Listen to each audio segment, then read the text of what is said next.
পুলিশের জালে তৃণমূলের আর এক হেভিওয়েট, আর এবার তোলাবাজির মামলায় গ্রেপ্তার সব্যসাচী দত্ত।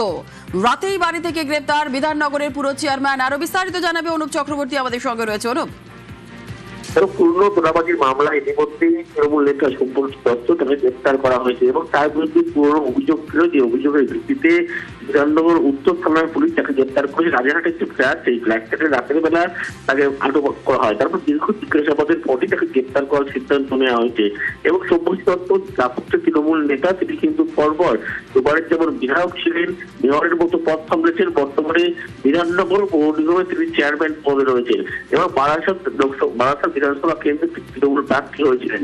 এবং এছাড়াও দলের একাধিক পদে রয়েছেন যে তৃণমূল নেতা সব্যসাচী দত্ত, দ্বিতীয় তাকে গ্রেপ্তার করা হয়েছে এবং তার বিরুদ্ধে বিধাননগর উত্তর থানায় একটি পুরনো মামলা ছিল, সেই তোলাবাজির মামলায় তাকে গ্রেপ্তার করা হয়েছে পুলিশের পক্ষ থেকে। রাজারহাটের যে বাড়ি, সেই বাড়ি থেকে ইতিমধ্যে তাকে গ্রেপ্তার করা হয়েছে। এই মুহূর্তে বিধাননগর উত্তর থানায় তাকে রাখা হয়েছে এবং আজকে তাকে আদালতে পেশ করা হবে এবং পুলিশের পক্ষ থেকে এই মামলা তাকে হেফাজতে আবেদন জানানো হবে। এই দাপুটে তৃণমূল নেতা সব্যসাচী দত্ত তাকে গ্রেপ্তার করার কারণ, তার বিরুদ্ধে পুরনো যে মামলা ছিল, সেই মামলার পরিপ্রেক্ষিতে পুলিশের পক্ষ থেকে তাকে গ্রেপ্তার করা হয়েছে এবং আজকে তাকে আদালতে পেশ করার পরে যে হেফাজতে আবেদন জানানো হবে বিধাননগর উত্তর থানার পুলিশের পক্ষ থেকে। বেশ, ধন্যবাদ অনুপ।